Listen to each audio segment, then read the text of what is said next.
You see her now, the virgin queen, seated beneath a crown of gold and pearls, her skin pale as moonlight, her scent like roses crushed at midnight. Courtiers bow low as she glides past, her every movement a sermon in grace. Yet lean closer, and the illusion shatters. Beneath the silk and perfume lies something sickly sweet, the faint metallic tang of rot. Her beauty is not born of purity, but of poison. Imagine it. A monarch so obsessed with perfection, she turned her own skin into a battlefield.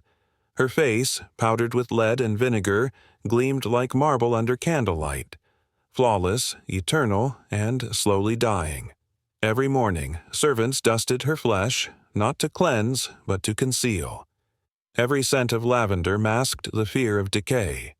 And in that fear, Elizabeth's transformed hygiene into theater, an empire of fragrance built to hide the truth of a body that refused to be human.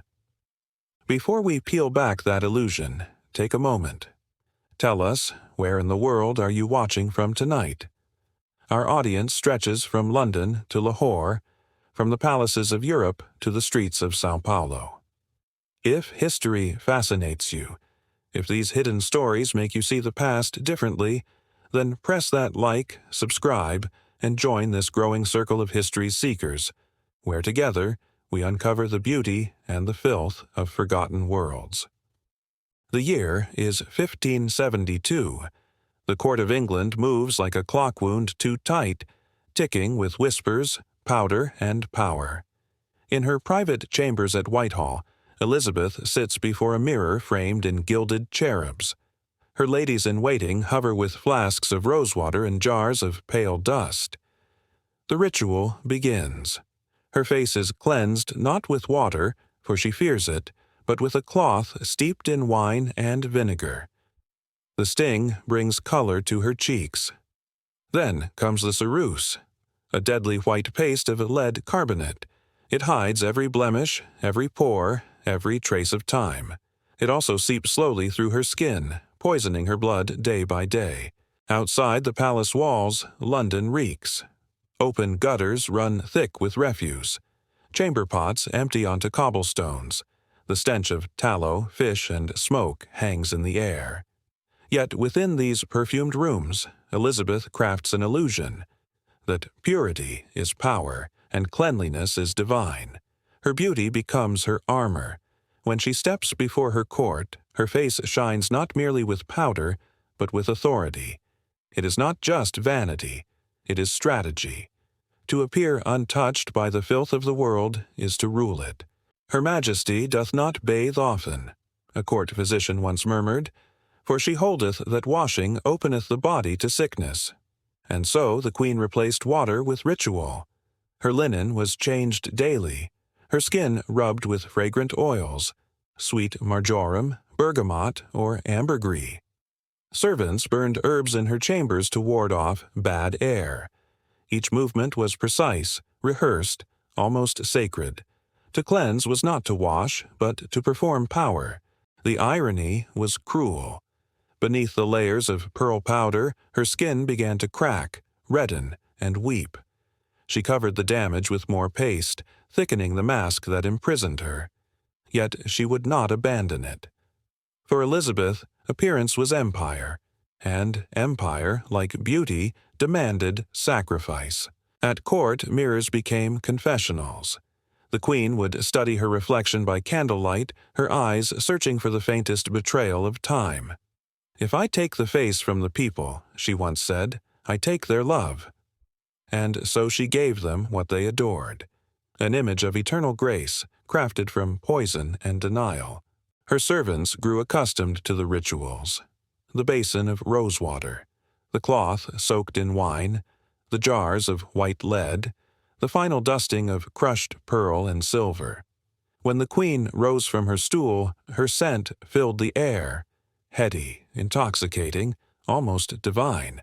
Those who came near her described her as glowing, as if heaven's light were upon her. But others whispered that she smelled too sweet, too heavy, that the perfume hid something unclean. Even in private, Elizabeth's fear of corruption ruled her. When the plague struck London, she retreated to Windsor, sealing the windows, burning vinegar in bowls, and forbidding fresh air to enter. She would rather suffocate in scent than breathe the breath of others.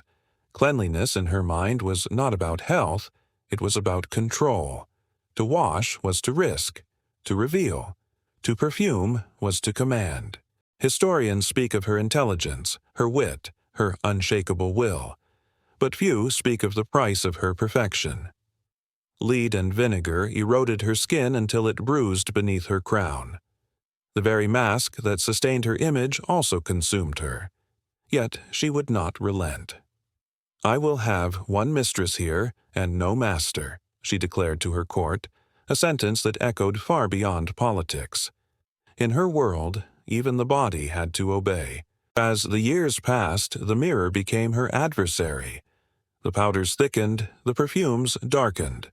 Servants whispered that the queen's flesh was no longer flesh, but a shell of her former self, a face that had forgotten its own warmth. Still, she rose each morning, commanding the same ritual, the same deceit, until the illusion hardened into legend. And when night fell upon Whitehall, the candles burned low, releasing that familiar scent. Rose, wine, and something faintly metallic beneath. The queen slept surrounded by her fragrances, sealed inside her perfumed prison. Outside, the city rotted. Inside, she dreamed of eternity. Perfect, pale, and untouchable. They said her smile could silence a room.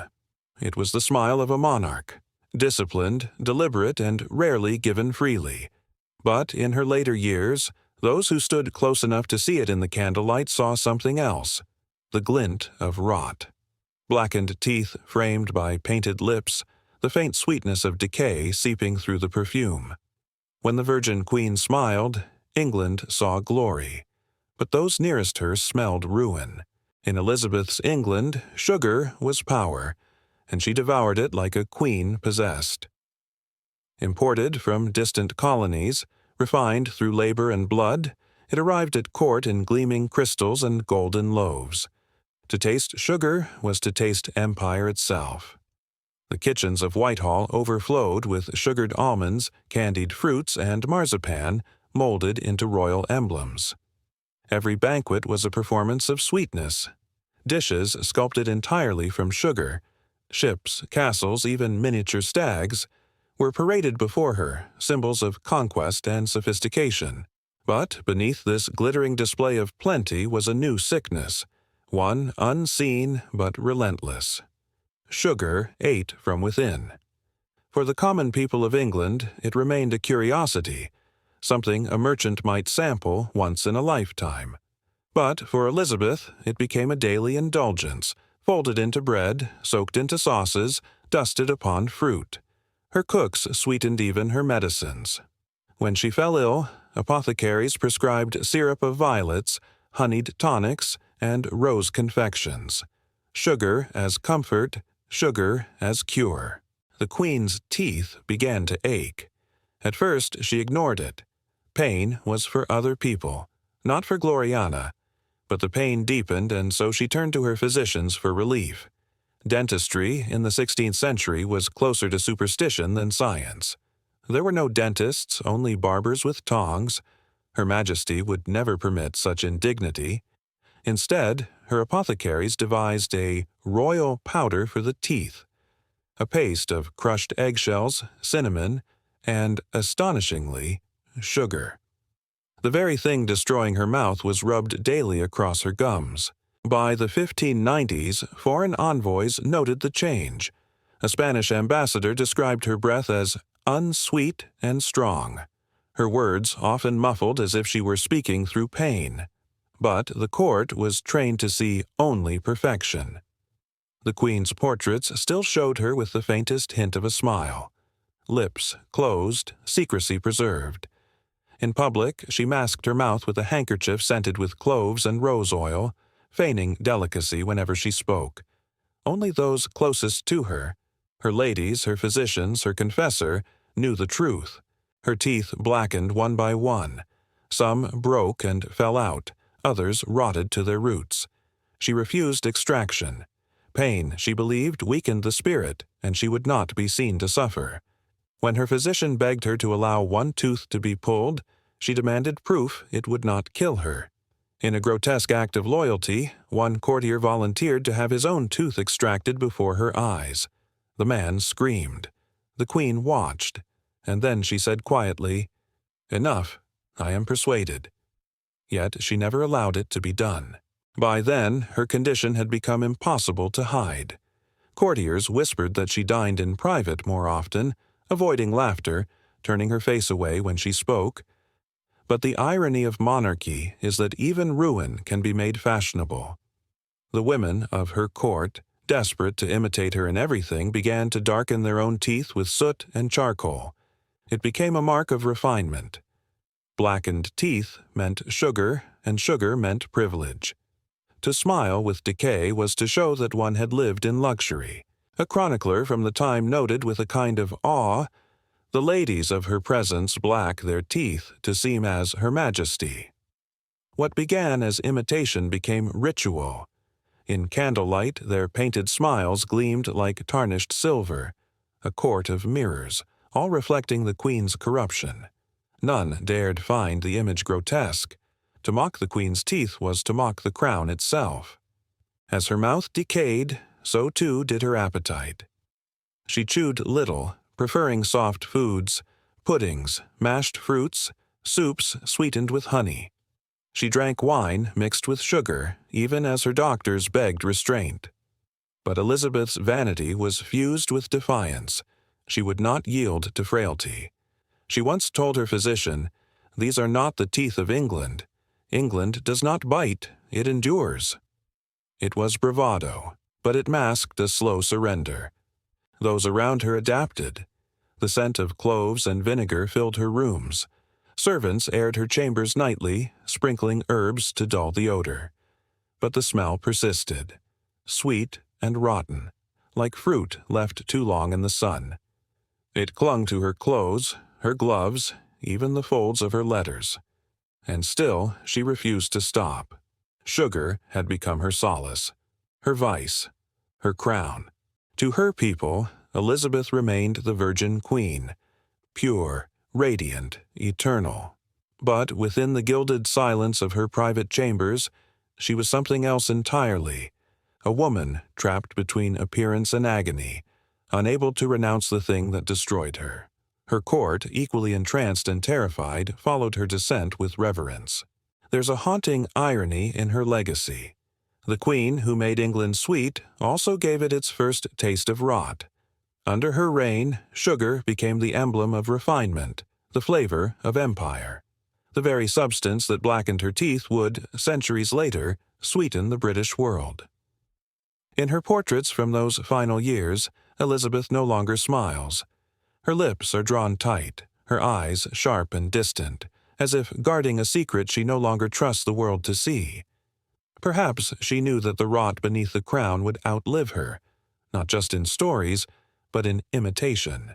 And when she died, it was said that the scent of her chambers lingered for days. Clove, rose, and that faint, unmistakable sweetness, the smell of a queen who could not let go. But the story of filth does not end with her body. It seeps into the very walls of her palaces, into the rushes, the corridors, and the throne itself. For in the next breath of history, we descend into the darker truth of royal life, the world of waste that surrounded the crown and the stench that no perfume could hide. The queen's palaces glittered by torchlight, marble halls, painted ceilings, gold-threaded tapestries, yet beneath that brilliance, England's royal world stank. The air inside Whitehall was heavy, perfumed, deceiving. Beneath the floors, waste seeped through cracks and pooled in forgotten chambers. Rats scurried through cellars once meant for wine. Every corridor held its own quiet rot. And still the courtiers bowed, smiling, inhaling corruption as if it were incense. To walk through the royal apartments was to live inside contradiction, beauty built upon decay. The walls shimmered with silks dyed crimson and pearl, yet behind them cesspits festered. Elizabeth's courtiers burned herbs by the hour, lavender, rosemary, juniper, believing smoke could cleanse the air of death. Pages scattered petals before her steps, but the petals could not hide the truth. Whitehall smelled of men and fear. In this world, cleanliness was not a condition. It was a performance.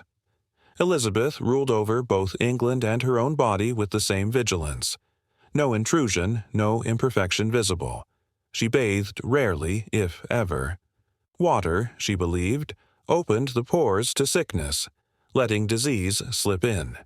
A letter from her chamberlain records that Her Majesty doth wash her hands often, yet bathes but seldom, for she holds that bathing weakeneth nature. In her court, this belief became doctrine. Servants wiped her with scented cloths, rubbed her with rosewater and vinegar, dusted her with starch and ground pearl. Each touch was measured, each gesture a small act of worship. The architecture itself conspired to conceal. The Queen's close stool, a velvet-covered chair with a hidden chamber pot beneath, sat behind curtains embroidered with gold thread. When she rose from it, the groom of the stool, a position of immense and perverse honor, would approach, bowing low. His duty was to attend her most private needs, to empty the vessel, to note her health, to manage her body as one might manage a realm. He held secrets that could ruin empires. "There is no office near the body of Majesty," wrote one courtier with a shudder of envy. At night, a procession of servants carried waste from her apartments through the galleries, their torches flickering against damp stone. Outside, the Thames rolled sluggishly past, black with refuse from the city. The river that made London powerful was also its sewer, a body of water more alive with rot than with fish. Yet from those same waters the palace drew its daily supply. Servants boiled and perfumed it before it ever touched the Queen's chamber, a futile ritual of purification. Imagine it. A monarch who ruled half the known world, surrounded by scholars, poets, and explorers, yet terrified of a bath. To her, water was treachery, an invisible assassin. She had seen too many die of ague after washing, too many noblewomen taken by fevers that began with a chill. And so she chose denial. Instead of water, she bathed in scent. Instead of cleansing, she consecrated herself with powder and perfume. Her skin, it was said, bore the faint sheen of alabaster, not from purity, but from layers of white lead and starch that sealed her flesh like armor. Her courtiers followed suit. The stench of men who had not washed for months mingled with the clove oil they dabbed on their wrists. Silk masks scented with ambergris covered their faces. In the winter halls of Hampton Court, the air was so thick with smoke, perfume, and sweat that candles guttered from lack of oxygen. Yet no one spoke of filth. Cleanliness was not truth, but theater, and Elizabeth was its high priestess. Even her perfume had politics.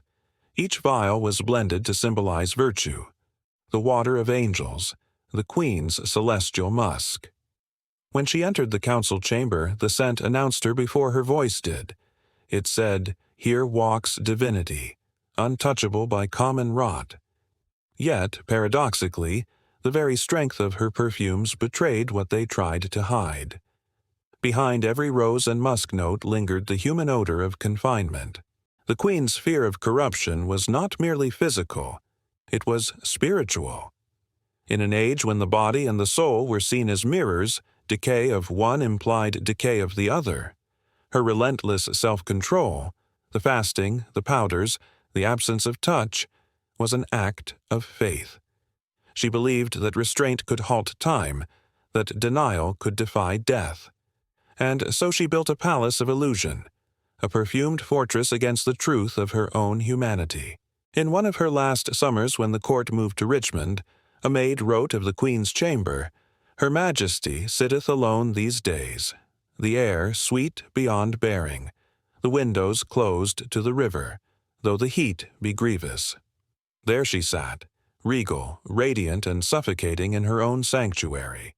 The scent of lilies and vinegar filled the air so thickly that her attendants fainted, yet she would not have the windows opened. Let the air lie still. she said. "The air is full of death." And so it was.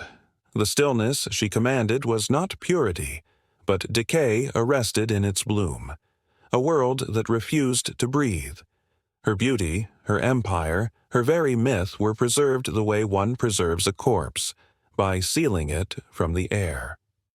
When Elizabeth finally died in 1603, those who prepared her body noted how little there was left to cleanse. Even in death, her scent, rose, vinegar, musk, and mortality, lingered, ruling the silence she left behind. Beyond Richmond's walls, the Thames flowed on, carrying England's decay to the sea.